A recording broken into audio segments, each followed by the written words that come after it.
Welcome to the first episode of Decoding Narratives presented to you by the Commerce Association of Shaheed Bhagat Singh College. Namaskar. In this episode of Decoding Narratives, we are looking at the price of presence in the New World Order. They say that in geopolitics, if you are not at the table, you are on the menu. But after looking at the events of this February, I wonder if India finds itself in both the places at once. We just presented a union budget underlining 12.2 trillion rupees, betting on India to make it a production powerhouse. Yet, as we speak, the rules of global trade are being rewritten, not in Geneva, but through raw transactional arm twisting. Just last week on February 20th, we saw a legal earthquake. The United States Supreme Court struck down President Trump's unprecedented tariffs as unconstitutional under the IEEPA. But instead of a reprieve, what we saw was a pivot. President Trump bypassed his own Supreme Court, invoked the Section 122 of the US Trade Act, and within hours announced a 10% global surcharge, essentially telling the world that the American market is now a pay to play arena. Here in New Delhi, the ripple effects have been staggering. We have managed to negotiate a trade deal with the United States, but it comes with strings. A $500 billion purchase commitment and a mandatory pivot away from the Russian oil towards the United States and Venezuelan crude oil, which is being sourced from a region that has undergone a seismic change in leadership under the United States. At the same time, we are leading an extended BRICS, which is aggressively pushing for de-dollarization and a new digital payment infrastructure so as to bypass Western sanctions. Simultaneously, we have signed the mother of all deals with the EU, which is less about trade and more about regulatory alignment, forcing our MSMEs to follow the rules written in Brussels. Is this strategic autonomy or competitive appeasement? I am Suhani, and alongside me is Manav, and we will be your host for today's episode. Today's episode brings us face to face with the opportunities and the challenges shaping India in the global trading order. And to help us navigate this competitive landscape, we have someone who has spent his career at the heart of the India's trade policy, Mr. Abhijit Das. Sir is a distinguished international trade expert and policy analyst whose work has significantly shaped India's engagement with the global trading system, particularly within the World Trade Organization, with over 2 decades of experience, including 5 years directly within the Government of India. While working as a director in the Trade Policy Division in the Commerce Ministry, he contributed substantially in developing India's negotiating power on several issues.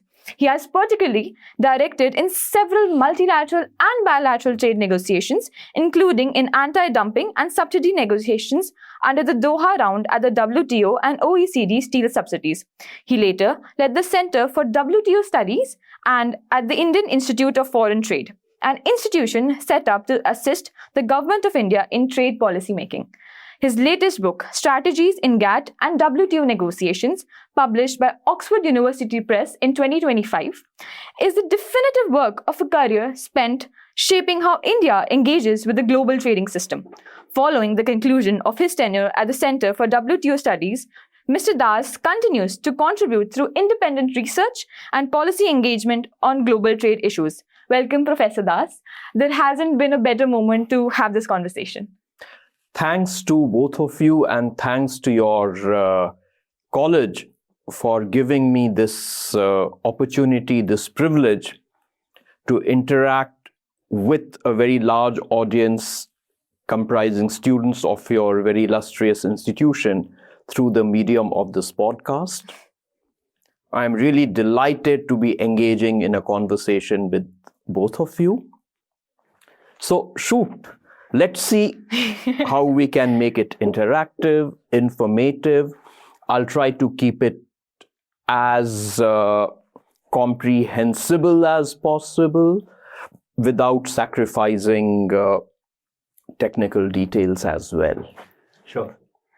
Sir, the biggest news for the past 10 months has been President Donald Trump and his somewhat irrational reciprocal tariffs. India has traditionally been non-aligned and has worked with an India first approach throughout all these years.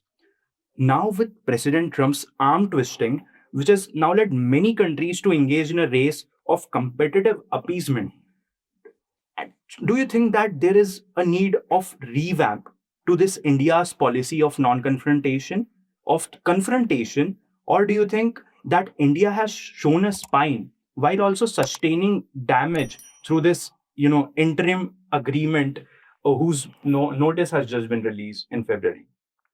How do you look at this? Manav, there are many questions laden in your overarching question. You are very correct to say that when President Trump took over office in his second term last year, he imposed reciprocal tariffs on rest of the world. These reciprocal tariffs were at varying levels for countries. These reciprocal tariffs were even imposed in territories that were inhabited mainly by penguins. The objective of the reciprocal tariffs, to my mind, were multiple. So they were not irrational. That's the first point. The reciprocal tariffs sought to pursue multiple objectives. But at the heart of these objectives was one central theme, which was how to put brakes on China's techno-economic rise, how to wean away countries from having deep economic relationship with China. In pursuance of this broad objective, what President Trump did while he imposed fairly high reciprocal tariffs on different countries was that he left a window open for countries to start negotiating with United States for securing lower levels of reciprocal tariffs. And as part of the quid pro quo, as part of these negotiations, as part of the bargaining process, the objective of United States was very clear: extract concessions, including on issues which countries had resisted for decades, protect the interests of United States in new and emerging sectors such as the digital economy. Also, try to see if countries could be compelled to align their economic, trade, foreign policies to a certain degree with the interests of United States. These were the broad objectives which President Trump was pursuing through the reciprocal tariffs, as became apparently clear in the 810 agreement for reciprocal trades, which he has finalized over the past 4-5 months. Now, that is the background of reciprocal tariffs. Let's turn to what India has been doing. India's approach got defined not by the reciprocal tariffs, but it gets defined by the joint statement which was issued last year on 13th February, pursuant to the meeting between Prime Minister Narendra Modi and President Donald Trump. What that joint statement said was that both India and United States commit to negotiate a multi-sectoral bilateral trade agreement. So, pursuant to that mandate from the leaders of two sides, India started engaging with US in negotiating a bilateral trade agreement. And while these negotiations had commenced and were ongoing, on 2nd April last year, President Trump unleashed the reciprocal tariffs. So once the reciprocal tariffs got imposed, the objective of Indian negotiators really became how to reduce the reciprocal tariffs on India. You would recall India was at the receiving end of about 26 to 27% reciprocal tariffs. And thereafter, the engagement with US was to get these tariffs down.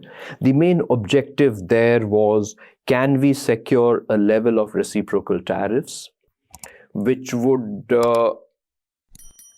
be lower than some of our competitors, let us say China, Vietnam, Bangladesh, Sri Lanka, Indonesia, Malaysia. So the objective of the Indian negotiators really was focused on that. Now, whether we have compromised India first, there I'm very clear. Of course, we have not compromised India first. The objective really is how to stand up to economic coercion being unleashed by United States, how to limit the damage. Negotiations is a process of give and take, no doubt about it.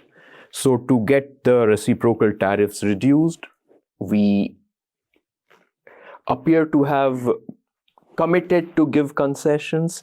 We do not as yet have something called an interim agreement. We've come out with a joint statement with US delineating the contours of the interim agreement, which suggests that structurally itself, the interim agreement might be imbalanced. And why do I say that? 3 or 4 grounds for it. First and foremost, while India would be required to bring down its tariffs on both industrial and agricultural products to 0 or near 0, United States would still have retained the right to impose 18% reciprocal tariffs. Of course, these 18% tariffs got thrown out by the US Supreme Court. That's an issue which we will discuss later. So the first ground for imbalance was this level of tariffs.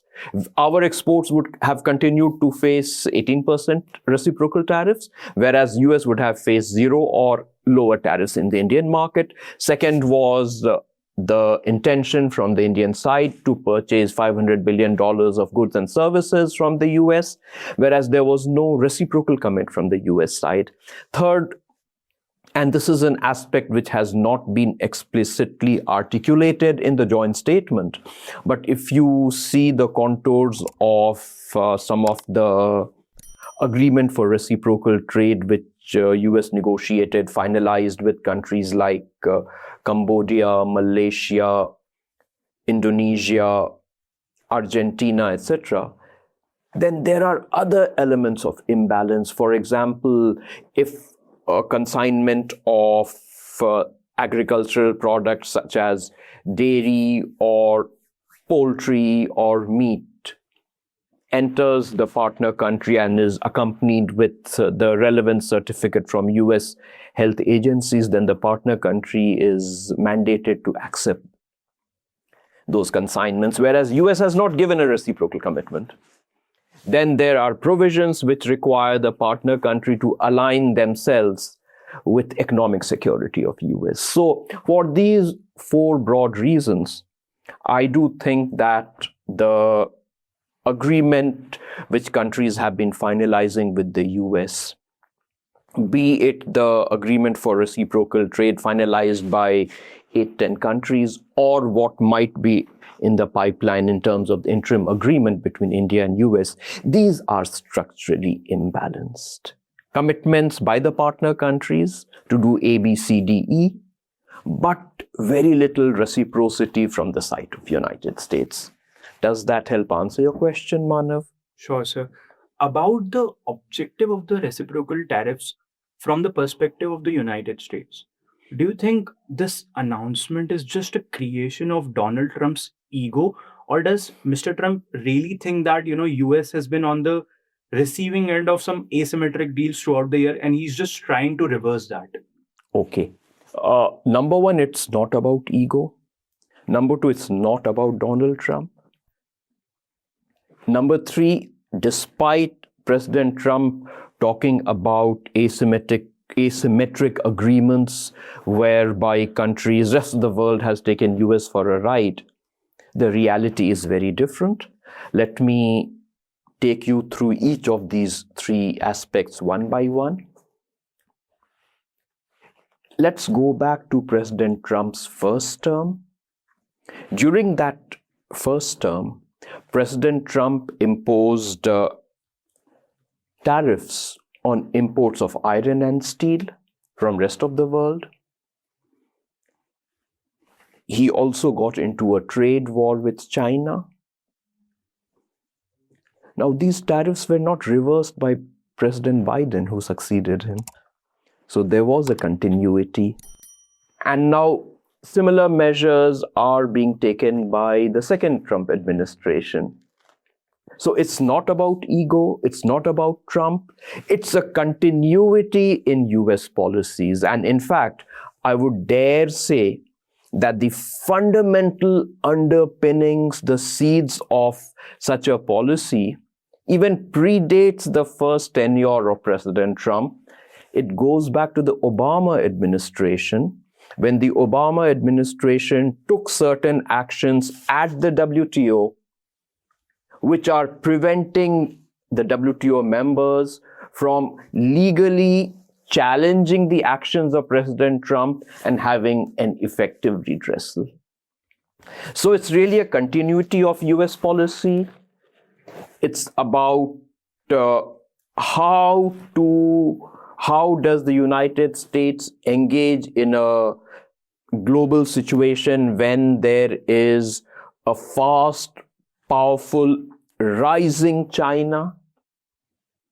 So bear that in mind. That is at the heart of the entire trade war, reciprocal tariff, or whatever, or the tariff turbulence, whatever you call it. So there, it's not ego, it's not merely Trump. It's continuity in US policy to challenge the competition which China is posing to US.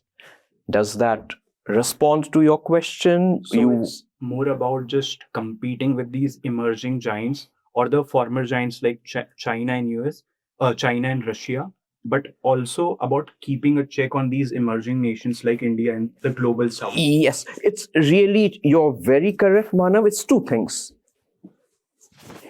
Challenging China and preventing countries like India from posing a challenge in the future. And I should have mentioned about the narrative which Trump is creating about the rest of the world taking advantage of US. That is completely incorrect, but that's a narrative aimed at his domestic audience in the US. So you mentioned about the structural imbalance of these deals, and you also mentioned in an article in December that India should not get into a deal with the United States, which is similar to that of Cambodia and Malaysia. You just mentioned that right now. Could you just expand on that, or do you think that the India-US trade deal or even the interim announcement was done in a haste of some sorts? Okay. First and foremost, I do not have any information to say either way that this deal was done in haste. But what is likely to have happened is that President Trump, subsequent to losses in domestic elections, needed to show to his constituency, domestic constituency, his audience in US, that he had secured a big trade deal with India. So that could have been the motivation from his side to make a quick announcement in early February that he has secured a big deal with India. That is one. And could you just repeat the second part of your first part of your question? So about the Cambodia and Malaysia. Yes. If we look at the various agreement for reciprocal trades which US has finalized, now all of them appear to be based on a similar template. The provisions are almost similar. In some cases, the number of provisions are also identical. So, and it's very reasonable to assume that if United States is negotiating almost simultaneously with 15, 20, 25 countries, then they would follow a common template. And what is contained in the Malaysian agreement could be replicated for India. And we have seeds of those types of provisions in the joint statement which came out in February between India and US. And hence my apprehension, my concern that the eventual interim agreement, if it replicates some of the problematic provisions between US and Malaysia, then that could result in a structurally imbalanced interim agreement between India and US. But let's await the fine print before we can say anything definitive about it.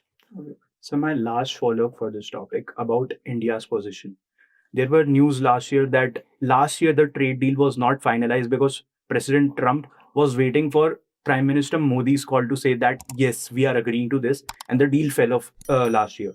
How do you examine India's position at, negotiate in terms of negotiating leverage and India's position in the grand scheme of things now? Okay, let's look at how different countries have negotiated.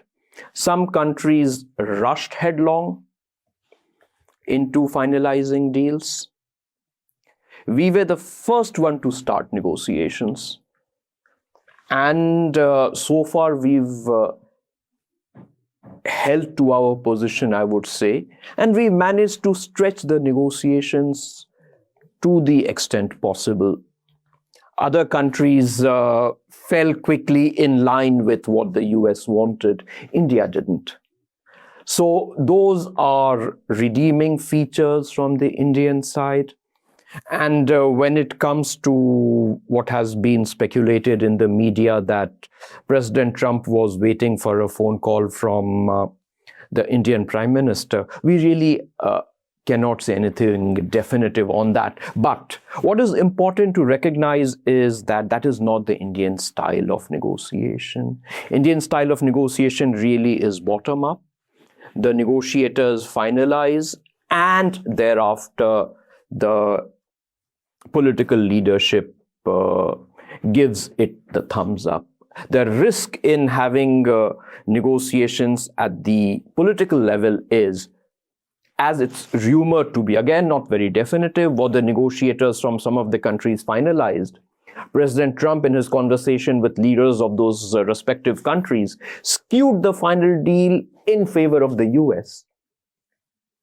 So very rightly, we did not want to be a victim of that type of a negotiating strategy. And if Prime Minister Modi did not call President Trump in May, June last year, it was for very good reasons. We did not want to be a victim of Trump's negotiating strategy of tilting deals in the favor of US through the phone call with the highest political authority. As for the second question, sir, you have argued that the reciprocal tariffs are structurally imbalanced. And like you said, that the other countries are falling in line to offer the US concessions, but India has not done that. So doesn't it feel like a divide and conquer situation? And if this continues, wouldn't the world markets shift to the highest price? It would set on a higher price and cannibalize each other's global markets. You know, you raised a very, very valid point. Now, 2 or 3 aspects here.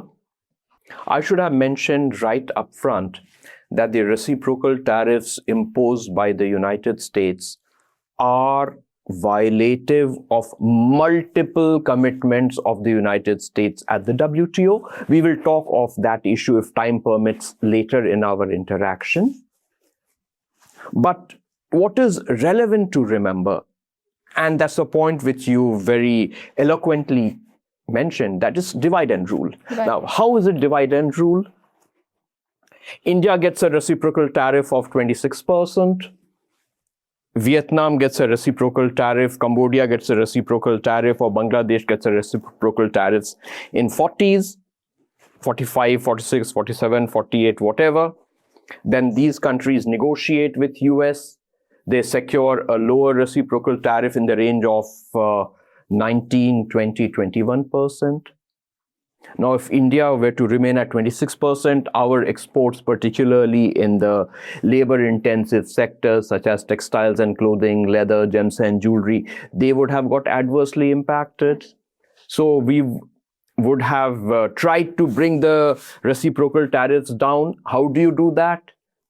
Give as much of concession as possible. So what President Trump succeeded in doing was that by imposing different levels of reciprocal tariffs on different countries, he got countries to compete with each other to give as much of concession as possible with the objective that I should secure a level of reciprocal tariff which is lower than what is applicable to my competitor. And my competitor wouldn't know what concessions I'm giving, so my competitor would have given the best possible offer to the US. So by getting countries to rush into giving their best offers, US found itself in a very sweet spot.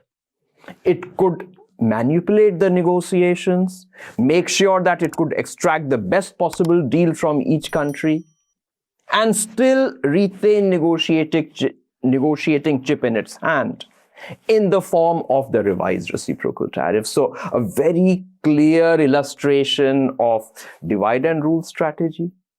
And not only divide and rule strategy, retain the big stick for extracting more concessions in future, continue to manufacture, create an uncertain environment where no country is definitive that, okay, this will be my level of tariff today. There's no certainty. The level of tariff can get increased on any perceived ground of violation of US interests. Or even if the level of tariffs remain the same, if my competitor tomorrow gets a lower level of tariff, then despite having given my best offer, the deepest concession to the US, I don't get anything in return, because my competitor tomorrow will have a lower reciprocal tariff. So it is strategically very advantageous for US to do what it has done. Now, the trick which rest of the world missed, the trick should have been, okay, we will continue to engage with US, but since reciprocal tariffs are violative of the rules at the WTO, we will join hands. We will also take counteraction against US. Now, this might sound outlandish, but it's not. There are illustrations of it in the past. Let me give you two. In President Trump's first term, after he imposed tariffs on steel and aluminium, India actually imposed retaliatory tariffs on US. And if we go further back in time, sometime in early 2000s, that was well before President Trump's time, that was in the era of President George Bush, there was a US legislation called the Byrd Amendment Act. I will not go into the technical details, but that was a very pernicious bit of legislation. And countries joined hands. European Union, India, Japan, and a few other countries, they joined hands, took on the might of US, got the better of US through the WTO's dispute settlement mechanism, and compelled the US to change its legislation. So if countries had shown the political will over the past 1 year to join hands, take counteraction against the US, maybe they would not have found themselves in a situation where they are today, whereby in the present situation, almost every country is a hostage to changing tariff regime of President Trump. But if countries had joined hands, maybe they would have been better placed. But well, that is partly in the realm of speculation. But having said that, it's still not too late. Even today, if some countries join hands, and here my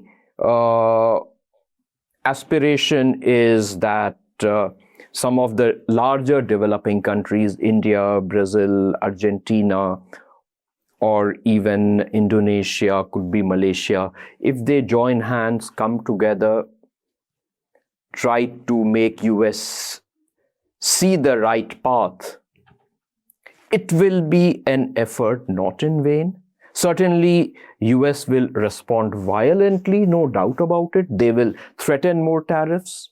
But if we show resoluteness,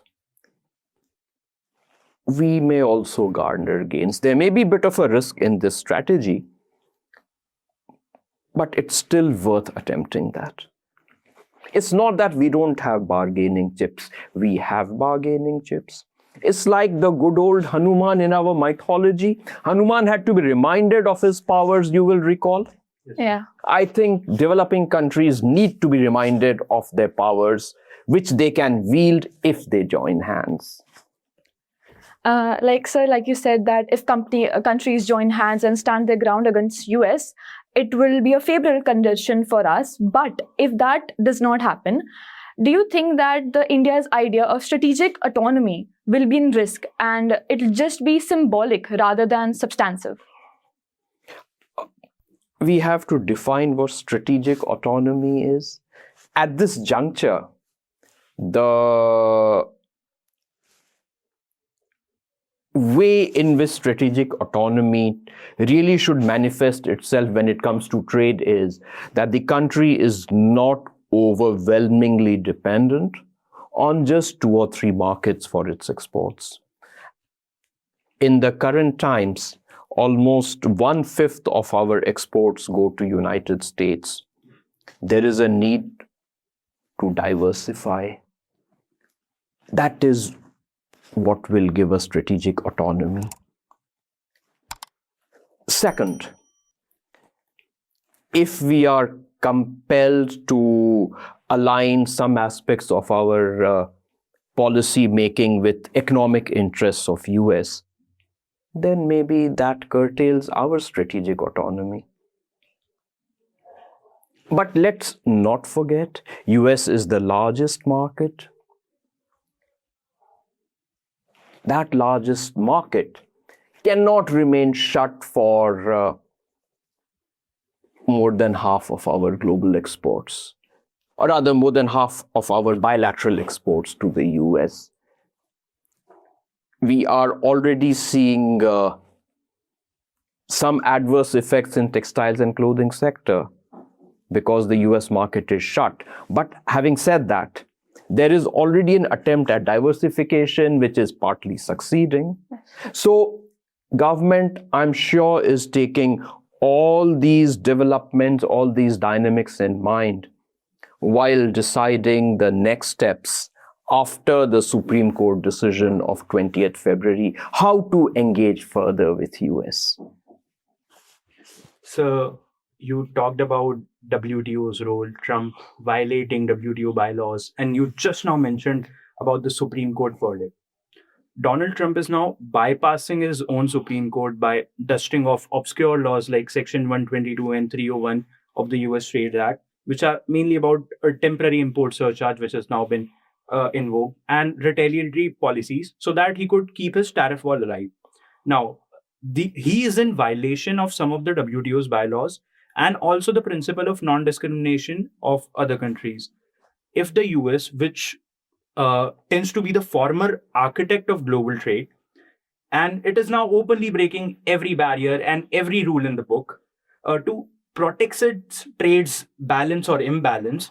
Now, what is the relevance of WTO now, and or what is left of WTO? Okay. Again, a very good question, Manav. US is on record saying that there are some aspects of WTO which it still finds appealing. Intellectual property rights. That's one of the important reasons why US will not walk away from the WTO. Of course, it could try to create another intergovernmental organization which might replace the WTO in the future. But even the US recognizes the reality and the utility of an overarching framework of rules for conduct of international trade, rules which will apply to more than 100 countries. The turbulence which we are seeing today, to my mind, is trying to create a pathway for introducing new rules into the WTO, which will further promote the interests of United States. What will be some of these new rules? We don't have to seek too far. Look at the agreement for reciprocal trade. Some of the provisions on, let us say, economic security or on digital trade, they could eventually find their way into the WTO rulebook. So, while President Trump pretends that WTO is not relevant, while he is just not following even the fundamental parts of the WTO rulebook, the attempt really is to recast the WTO, skew it further in favor of the US and other developed world. So WTO or a similar institution will continue to remain relevant for the medium and long-term interests of the US. As the saying goes, you can't make an omelette without breaking the egg. I think we are in the phase of breaking the egg, and part of making the omelette has already started. So you said that even after giving the United States the best deal with all the concessions in the world, these developing nations or these nations would eventually feel cheated in the sense that some other nation is getting a better deal out of them. So from the perspective of these developing nations, or from the perspective of India, going to these international frameworks or international platforms, when the biggest player, which is obviously the United States, has decided that rules don't apply to them, what is the relevance for these nations? The relevance for these nations is to make sure that the rules apply to the United States. Taking on the US separately, individually, none of them can succeed. Let's not be under any illusion. But if they join hands, then as the famous cliche goes, unity creates strength. That has to be a dimension which should inform the future approach of developing countries. Unfortunately, we've not seen too much of progress along these lines. I've already mentioned earlier about this. I will not dwell further. But you're very correct that the situation in which developing countries find themselves today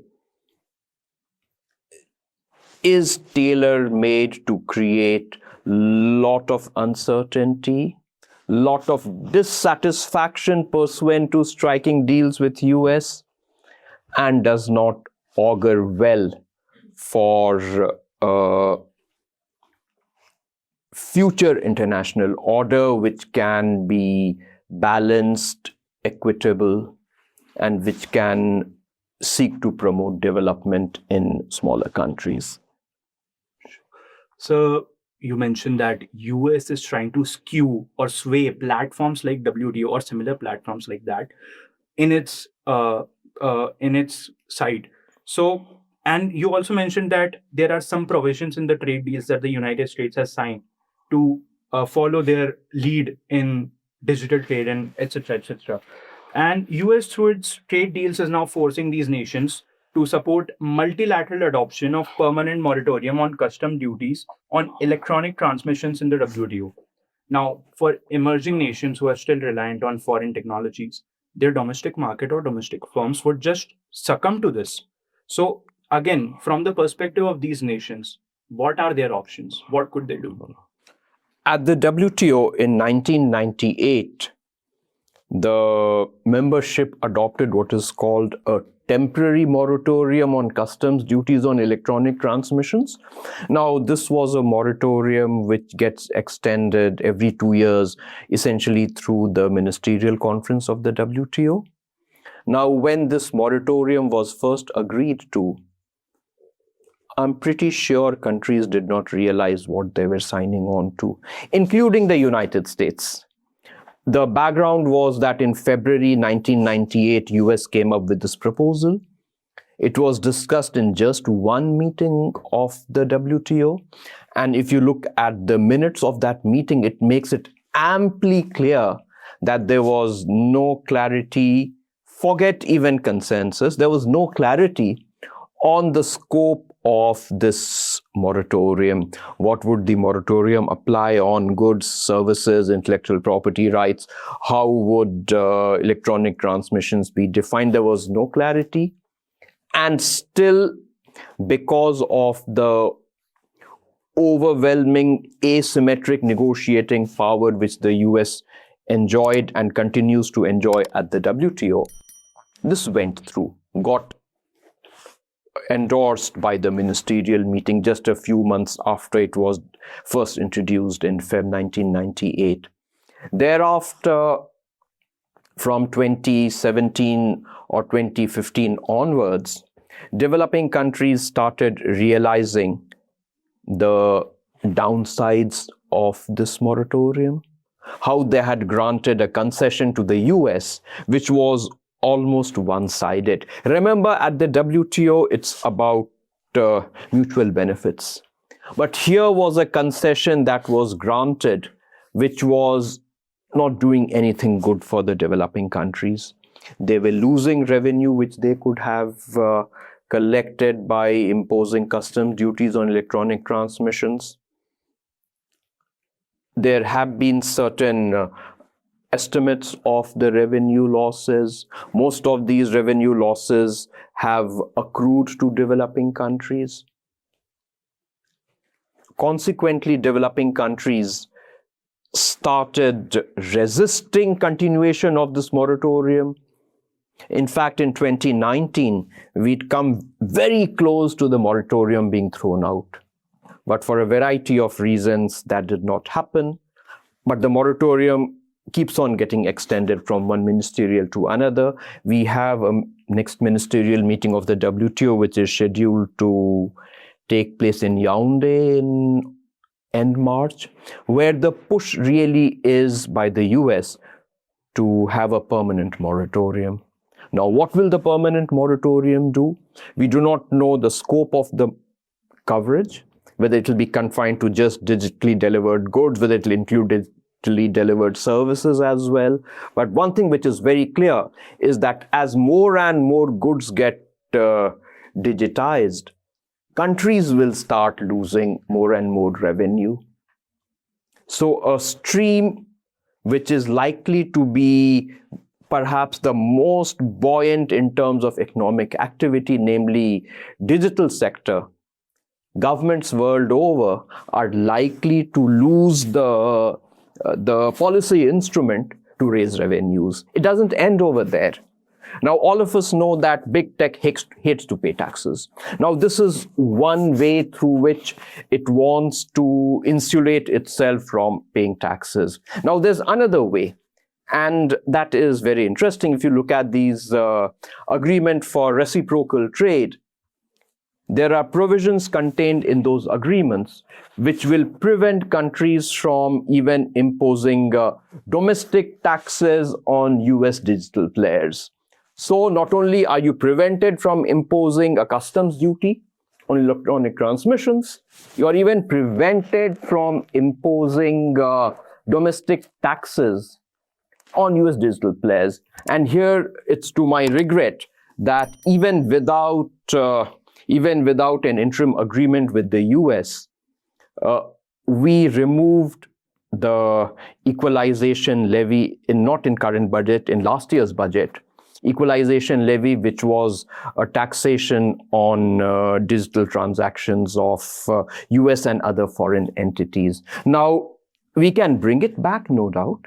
But if we give a commitment to the US in the interim agreement that we will not impose such taxation, then yet another revenue stream will get closed for us.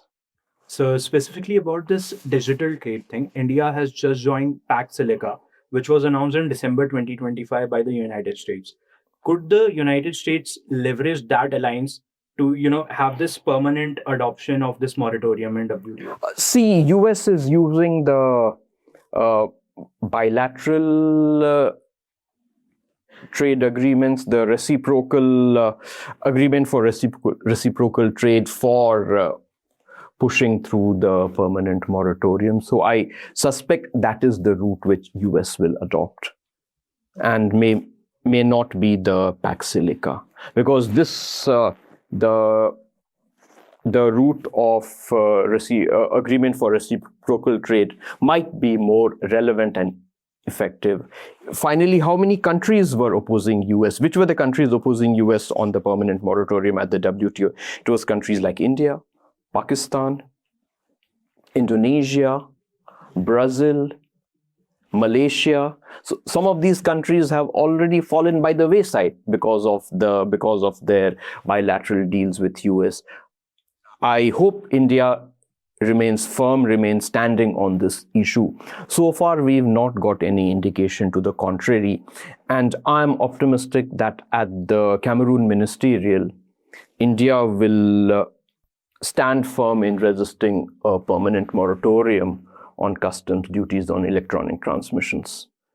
So now going a bit away from the Washington, but somewhat related to it, the Union Commerce and Industry Minister, Mr. Piyush Goyal, has just said a few days ago that the negotiations with the US has been stalled and will, continue again after there is greater clarity from Washington's aspect. In the meanwhile, we have started talks with the Gulf Cooperation Council and Israel regarding deals or FTAs. Also, we have FTAs scheduled with the United Kingdom and Oman, which are, I think, about to be announced in entirety in April. How do you assess this position, or how do you think that India is going in the right way with these things? Okay. Again, there is no black and white answer here. If you look at India's FTA journey between early 2000s till about 2011, we had finalized free trade agreements with Sri Lanka, Singapore, ASEAN, South Korea, Malaysia, Japan. And then there was a pause, there was a hiatus, there was introspection in terms of the benefits and costs of these FTAs. So between 2011 and 2020-21, you really did not see any further movement on FTAs. Thereafter, we finalized free trade agreements with Mauritius, with EFTA countries. EFTA countries essentially being Switzerland, Norway, Liechtenstein, and Iceland. Then we finalized an FTA with Australia, with UAE, with United Kingdom. We have texts of these in the public domain. With the exception of UK, other FTAs are already being implemented. FTAs have also been finalized, as you've said, with European Union, with Oman. Their texts are not yet in public domain. Now, what would these FTAs do? At least on paper, and why I'm saying at least on paper, I'll come to it subsequently. At least on paper, we create opportunities for our exporters of goods and services to enhance their prospects in the partner country markets. Now, to what extent these prospects will materialize will depend on a variety of factors. How well prepared are our exporters to comply with the requirements in those markets? Do they have the capacity to service those markets? Now, here is where the problem arises, particularly in markets such as United Kingdom and European Union. There, even if you face a zero tariff regime in terms of low or zero customs duties, you may encounter carbon taxes, or you may encounter other regulatory hurdles. Now, carbon taxes or other regulatory hurdles have the potential to erode your market access. They can become barriers in our attempts at enhancing our exports. So the aspiration with which we may have signed these FTAs with UK and European Union, that these are huge markets and our exports will surge, we may have to make a more sober assessment, and that assessment will be possible once the FTA starts getting implemented. But the short point remains that through these FTAs, at least on paper, we have the possibility of market diversification. And market diversification, as I mentioned earlier, is an important part of strategic autonomy.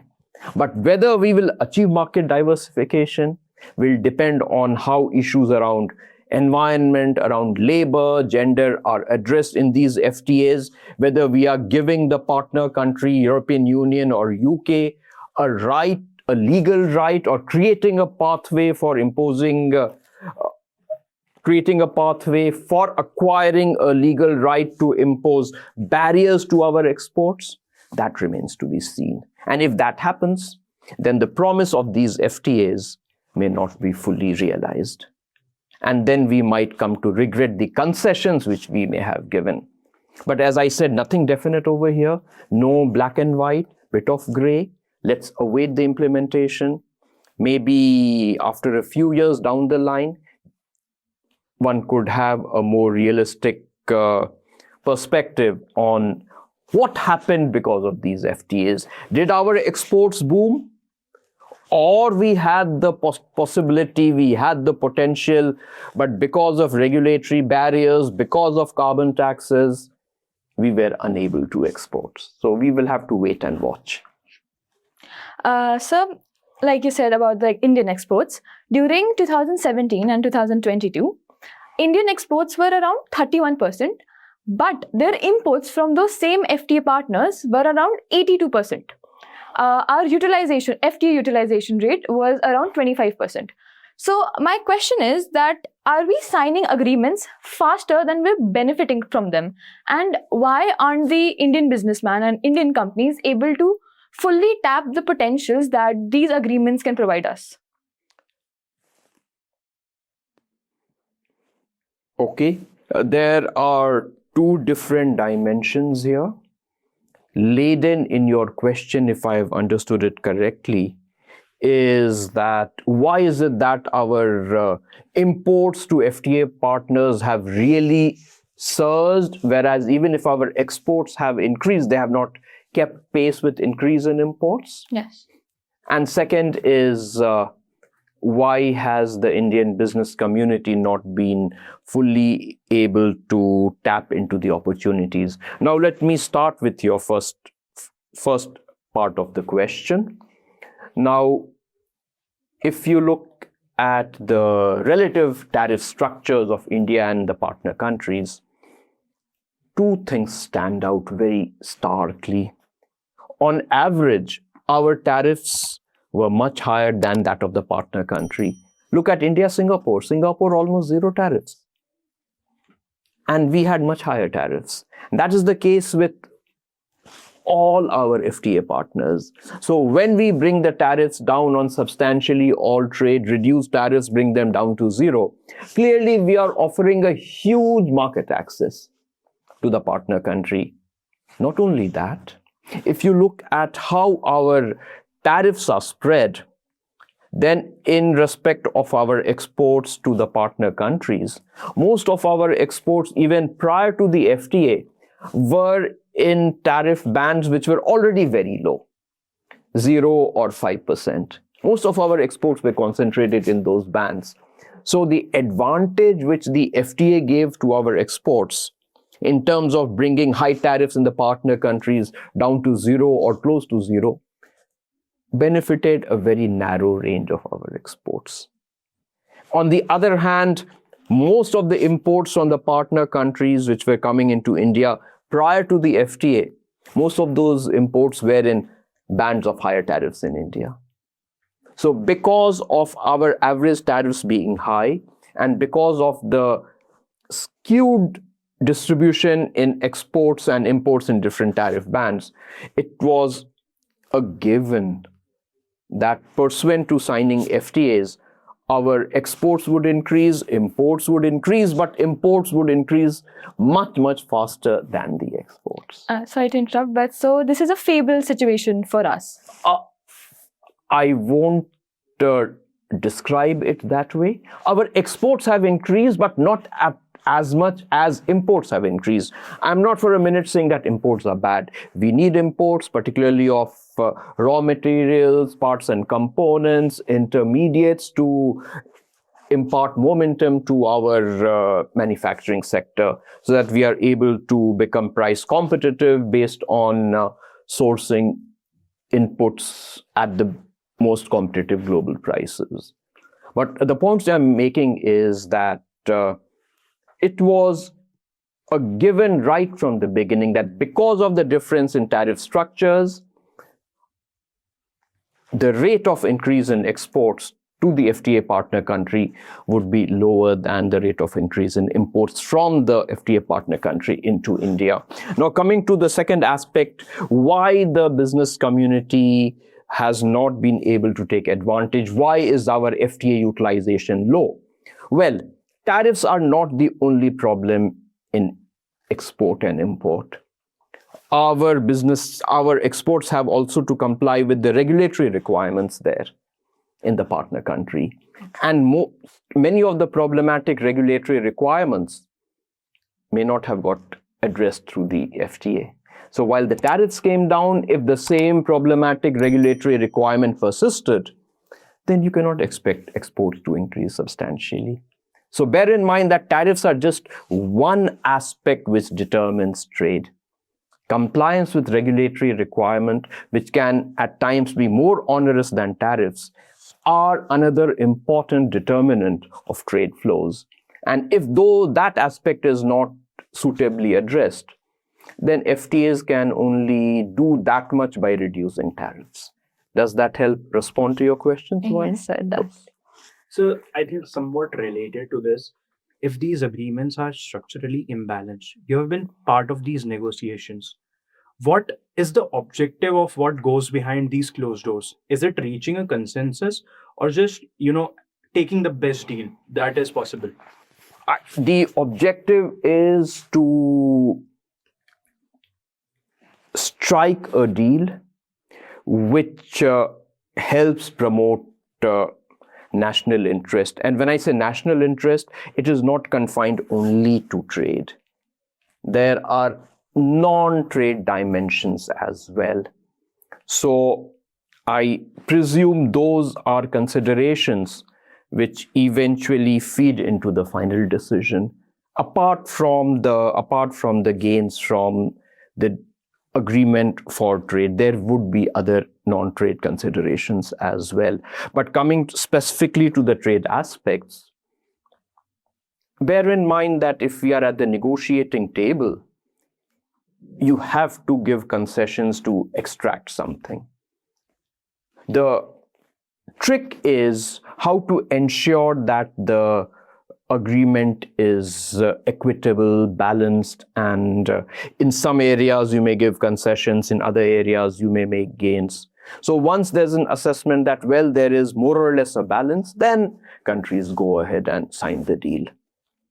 Sure. Moving on, the European Union is known for shaping global business and regulatory practices through the Brussels effect. often justifying their protectionist measures in the name of liberal values.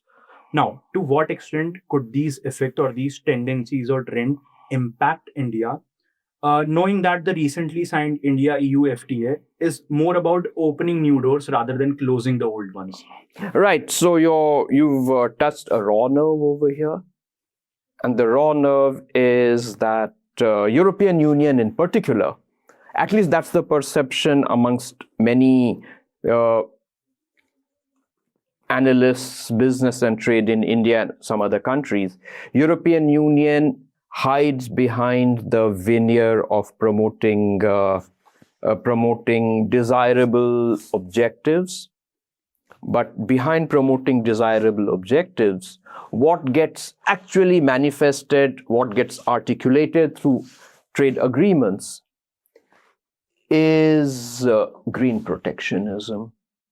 Now, EU's carbon border adjustment mechanism is aimed at preventing carbon leakage. What will it do? It will create huge hurdles for exports from rest of the world, particularly from developing countries. It is likely to, at least in the present context, in 6 sectors, our exports to European Union could see a dip. The sectors where the so-called CBAM will be imposed. At another level, we have to examine the question, what is CBAM doing for the environment? And here we have a very startling number. Well, if CBAM was really such a big thing for environment, then it should result in reduction in carbon emissions. You'll be surprised. Once CBAM is fully implemented, it will reduce global carbon emissions by a glorious figure of 0.1%.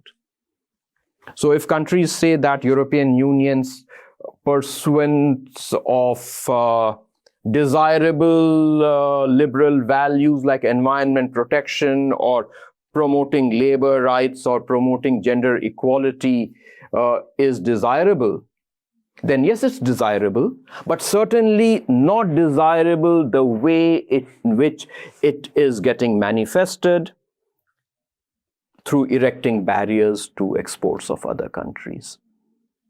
So if these barriers are desirable, and I'm not saying these barriers are desirable, I'm saying the objective of promoting environment or labor rights or gender equality may be desirable, but the way those objectives are getting manifested through trade agreements, that I think is highly undesirable. so, sir, if that manifestation is truly futile, could India leverage its role as a major emerging market and the world's largest population to just escape off and get a mutual benefit from this FTA rather than have an asymmetric return from this? But it's already asymmetric. We've signed the agreement knowing fully well that European Union would be imposing carbon border adjustment measure. Of course, there are some provisions whereby if European Union gives a favorable treatment to any other country in respect of imposition of the carbon tax, similar provisions will be extended to India. But that opportunity of leveraging our big market to address the problem which CBAM will create for our exporters, I think we've missed the bus over there. So you think that a mistake has been done? No, I'm not saying it's a mistake. It's negotiations are about give and take.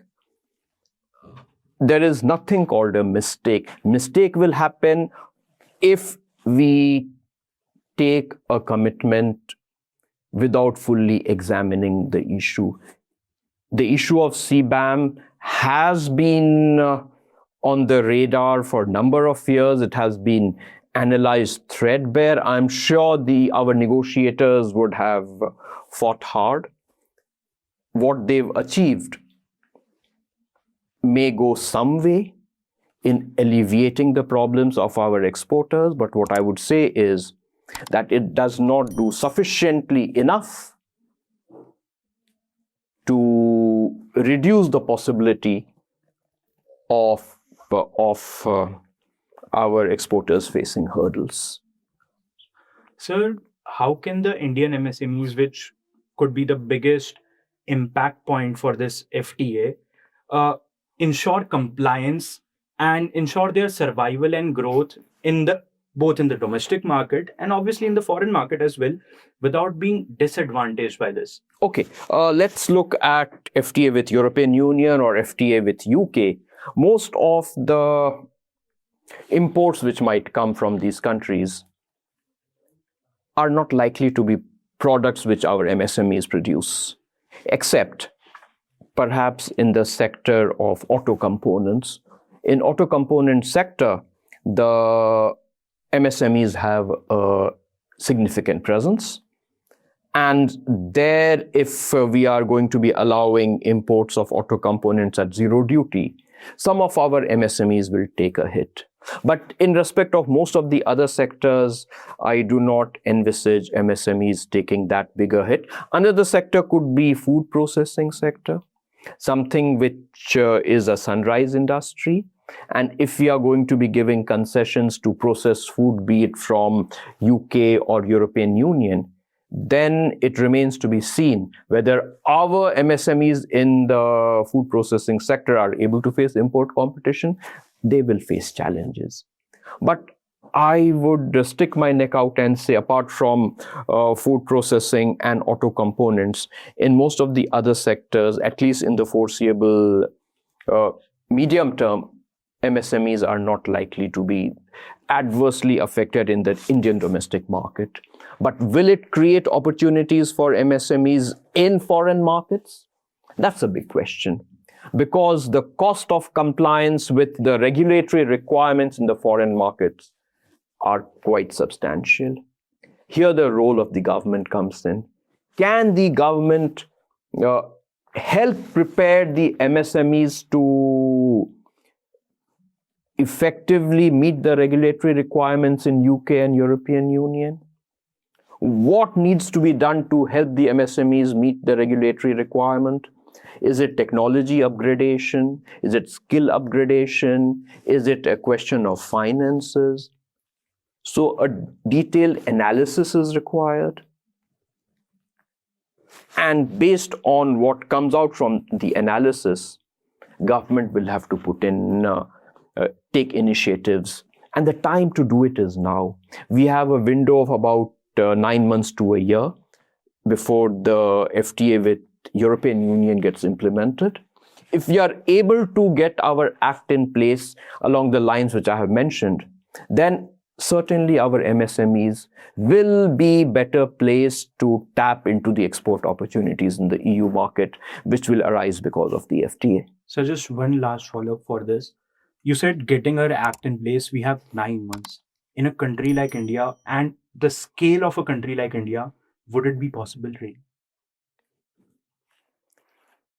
Nothing is impossible for a government.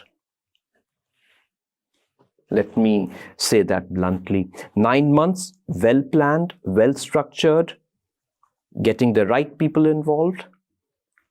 It's not impossible. 9 months is ideal. Even if it requires 1 year, 1.5 years, still it's good enough. As long as we put our thinking caps on, come out with a viable, pragmatic blueprint in consultation with the industry, in consultation with experts, implement it with determination, resoluteness. If we do that, results will be there. And it's doable. It's not that it's not doable, it's very much doable. Sure. Sir, on one hand, we're raising tariffs on selected sectors, pushing PLI schemes, and talking about strategic self-reliance under the banner of Atmanirbhar Bharat. But on the other hand, we're aggressively signing trade agreements with the European Union, the UK, and expanding ties with ASEAN. So, what is your opinion? Is this a coherent strategy of calibrated protection combined with trade diversification? First and foremost, certainly it's trade diversification. Having said that, some of the tariff concessions that we have given or which we might be giving to European Union, not tariff concession, other types of concession, and I'll elaborate a bit over there. they could undermine aspects of Atmanirbhar Bharat. To give you one illustration, in the agreement with UK, we've given some concessions on government procurement. Luckily, such concessions are not there in the agreement with European Union. Now, what the concession on government procurement will end up doing is, in certain situations, it will place the Indian supplier at par with UK supplier when government purchases goods and services for its own needs. Now, government procurement is a policy instrument which countries world over, including developed countries, have taken to give a boost to their domestic sector.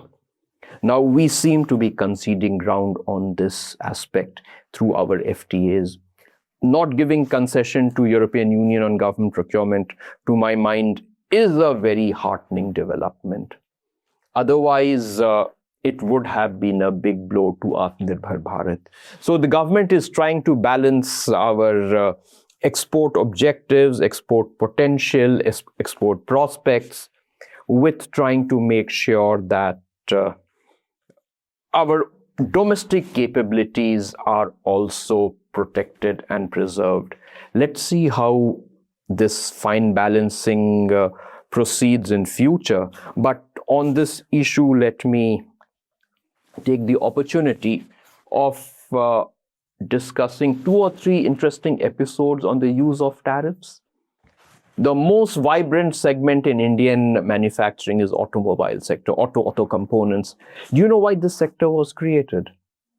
How this sector was created is a very interesting story. We imposed high tariff walls, which compelled the foreign investors to create manufacturing plant in India. If we had followed the diktats of classic economists, they would have said, no, lower your tariffs. If we had done that, auto sector could never have been created. We have a vibrant PLI scheme for mobile handsets. Now, again, the interesting thing is, the tariffs on mobile handsets till about 2015, 2016 were zero. We got very little foreign investment except for the Nokia plant in Sriperumbudur. But thereafter, we raised the tariffs on mobile handsets. We also created flanking policies. That is what attracted foreign investment.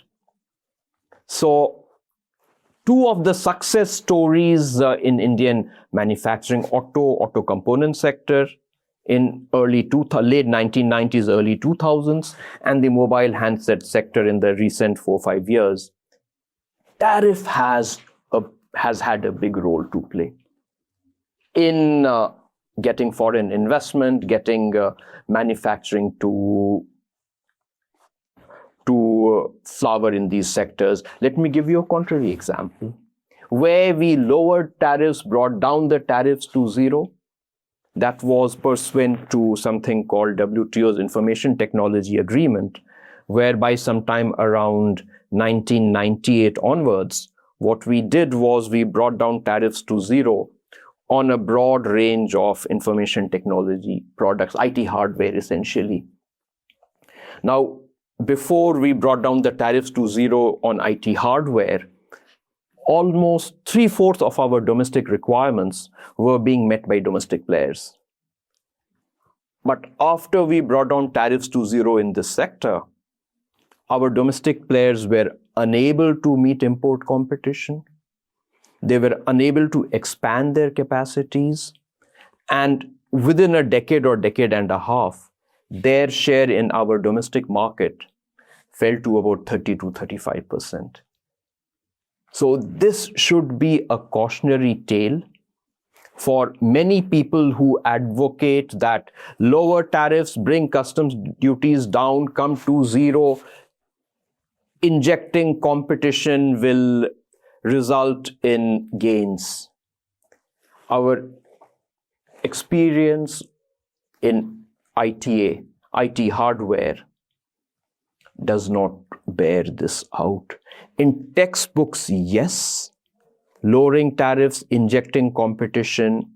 Certainly, will garner gains. But in the real world, it may happen, it may not happen. I'm not for a moment saying that raise high tariff walls and your manufacturing will suffer. No, I'm not saying that. All I'm saying is in two of our important sectors, they have prospered because of high tariff walls. And in the third sector, where we eliminated tariffs, we shot ourselves in the foot. All right. Also, sir, that now that the world is drifting in towards a geo-economic blocks, and should India lean into selective protectionism to build domestic depth first, or we should double down on exports to truly integrate into the world global chains? It'll have to go hand in hand.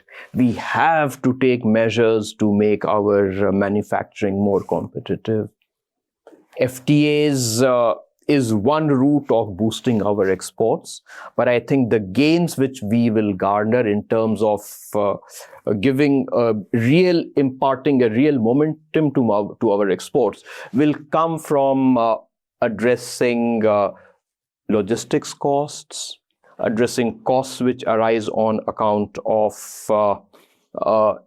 customs procedures, import-export procedures, high cost of finance in India. If we are able to address some of these factors which result in escalating the cost of manufacturing in India, if we are able to address some of these problems, that is what will see a real boost in our exports. Having said that, we need to make sure that our domestic players have the capability to service the domestic market, as well as more efficient amongst them to service the export market. But we need to make sure that our domestic market is not taken over by foreign players. That is something which we have to exercise considerable caution on. Last follow-up on this, sir. How do you assess India's changing relationship with its neighbors as trade mainly and its effects on India's economic policy? See, with our neighbors, in fact, our FTA experiment started with Sri Lanka. That was the first FTA we signed. We also had a free trade agreement within the SAARC configuration, but for political reasons that really did not fructify. Then we are engaged in something called BIMSTEC initiative with our neighbors. Then not immediate neighbors, but close by, ASEAN. We have a free trade agreement. So all this is aimed at integrating with our neighbors.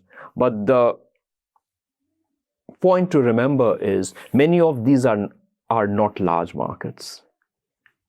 So while integration with them will have the potential of bringing,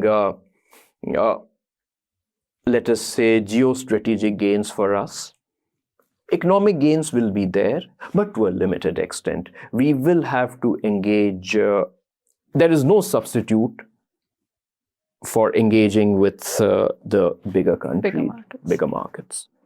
So just continuing on this one, how do you assess India's relationship with its neighbors? Because as we have seen in recent times, our relations are improving with Sri Lanka, Afghanistan. Bhutan has always been a good friend. Bangladesh has a new government. Tariq Rahman as Prime Minister. Nepal saw an unrest. Few years ago, Maldives also saw an unrest. Myanmar has an unrest. Our relationship with China is complex. How do you assess India's relationship now? Well, I am not the correct person to talk on the geopolitical aspects. I'll confine myself to trade. India's attempts have in the past been to foster closer relationship with our neighbors, and that is the right direction in which it should be. There will be political upheavals, there will be ups and downs, but at the end of the day, there is nothing like trade to bind countries together. So I think we are on the right path over there. Sure, sir. And as far as the relationship with China is concerned, that is certainly very complex. That has multiple layers. I would hesitate to tread into that arena. But having said that, we have to be cognizant that China is a fast emerging power. And just as most of the bigger countries or rest of the world cannot dissociate themselves, de-link themselves from China, we can't similarly de-link our trade relations with China. Sure, sir. Now, moving a tad bit away from our neighbors to one of our biggest alliances, that is BRICS. In recent times, there has been an increased discussion regarding moving away from the United States dollars and have alternative currencies for multilateral or bilateral trade, specifically in the context of BRICS nations. The idea is to reduce the reliance on obviously US dollars and volatility related to that and promote local currency trade. What do you think are opportunities and challenges for India in this aspect or for global South in this aspect? See, this process of replacing dollar as the reserve currency is unlikely to happen very quickly. Even if countries go down that path, it will take time. US will resist. But the irony is that US, through its own actions, whereby pursuant to the conflict between Ukraine and Russia, tried to block access to international payment systems, SWIFT mechanism. That is what motivated, encouraged, maybe even compelled countries to look at alternatives. So this is going to be a long drawn out process. BRICS members collectively have not said it very explicitly, but I won't rule out the possibility that behind the scenes, countries have burnt their fingers because of the actions of US, and they may be actively contemplating different scenarios, different approaches, whereby their use of US dollar as the currency for foreign trade, that gets reduced. So trading in currencies apart from dollar is one possibility, but how viable it is, that will be viable if trade between two countries is almost balanced. If it is not balanced in terms of imports and exports being more or less at the same level, then one country is likely to end up accumulating huge amount of local currency of the other side. What does it do with that local currency?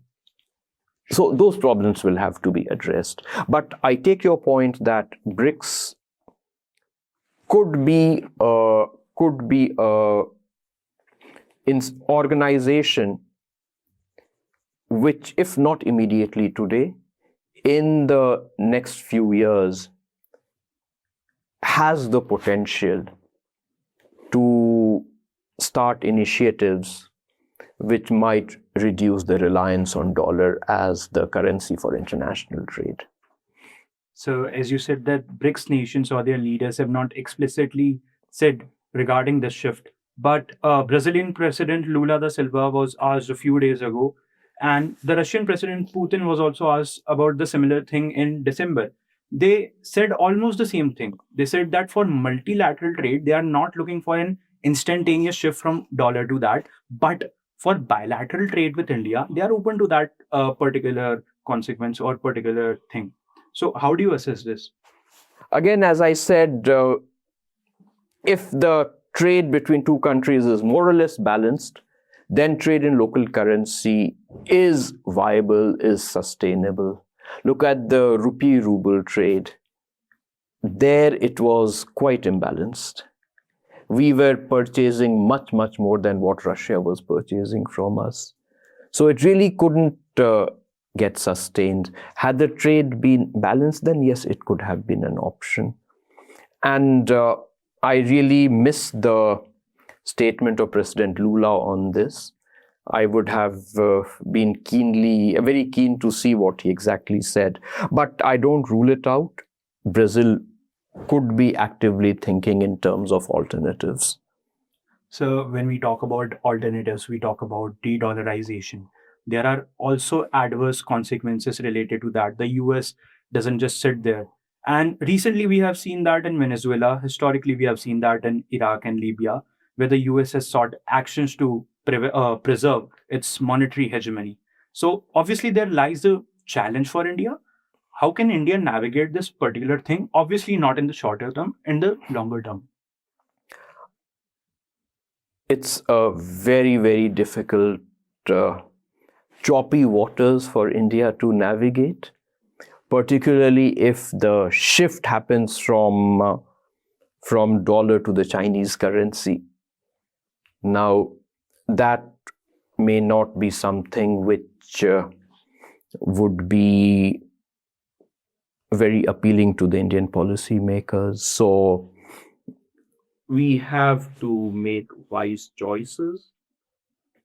What those wise choices might be would get determined by geopolitical factors, by own national interests. Let me keep it confined to that. So I recently came across an article which said that world economy is becoming increasingly regionalized, driven largely by rising protectionism and fragmentation of the global markets. And what I found really interesting is that India is to be seen everywhere. The Gulf, the BRICS, Quad, G20, EU, while still protecting its own domestic markets. So I want to ask you, does this trend actually work in India's favor, or we'll have to eventually pick a side? See, this statement that in recent years it's really regional markets, I'm not sure whether this is borne out by facts. Because if you look at past 20 years, much of the trade has been regional. Look at NAFTA, US, Mexico, Canada, look at ASEAN, look at the larger ASEAN plus Japan, Chinese, Taipei, South Korea. So there is a regional concentration of international trade. It is not a new phenomenon. This has been there for past quite a few decades. Now, that doesn't mean we have to pick sides. The moment you pick a side, you become overwhelmingly dependent on the goodwill of that country. side, that country. Right. That does nothing for our strategic autonomy. So we have to work in an environment, we have to take decisions which does not compel us to choose sides. We've avoided doing that so far, and I'm sure we will continue to avoid doing that. We have good relations with US, with Russia, a workable relationship with China as well, which could certainly get improved. And that, I think, is really the way forward. We should not be compelled to choose sides, and we should not choose sides. And so, what does a more regionalized world mean for BRICS? Like, does it have to make the bloc more powerful, or does it start pulling it apart? See, when you talk of regionalization, and if you look at BRICS, it's difficult to say that it's a regional bloc. You have the membership which is spread all over the globe. But what is really relevant about BRICS is that this is an entity which has the potential, which has the possibility of playing a very constructive role in multilateral institutions, in countering power asymmetry, and attempting to make the multilateral institutions, be it the WTO or maybe even be it the United Nations, making some of these institutions more responsive, more sensitive to the development aspirations of their membership. And that is what the developed world is scared of. And that is why the barbs against BRICS. And that's why the attempts at trying to make sure that BRICS countries do not effectively coordinate their positions in multilateral institutions. So the developed world does see some threat from BRICS. So, after all of this discussions and whatever that is going on in the world economy, what, according to you, should be the way forward for India? Way forward for India has to be to look at a rules-based trading mechanism. Rules-based. For the very simple reason, what we are seeing today is really not a rules-based trading system. And all countries are disadvantaged because of it. They are facing problems because of it. So India's priority should be to re-establish a rules-based trading system.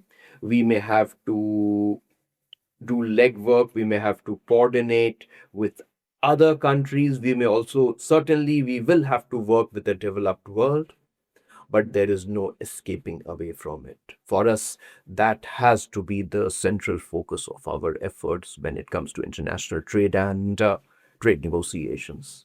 Sure. This brings us to the end of this conversation, sir. Trade is no longer just about economics, it's about power, strategy, and the future balance of the global order. Supply chains are becoming strategic assets, tariffs are now tools of diplomacy, and technology rules are shaping who leads and who follows. For emerging economies, the challenge is navigating between opportunity and vulnerability. For major powers, it's about influence and rule making in an increasingly fragmented world. Rules are being rewritten, alliances are being shifted, and interests are being changed drastically. What matters is survival and growth. And the question that remains and the question that looms is that how will India fare? That only time will tell. Thank you, Mr. Das. This has been an insightful conversation. This exchange has not only clarified today's challenges, but also inspired us to think boldly and about the opportunities ahead. Thank you so much, sir. Thanks to both of you, and thanks to your college for organizing this very interesting conversation. I hope both of you and the audience will find it interesting. Thank you.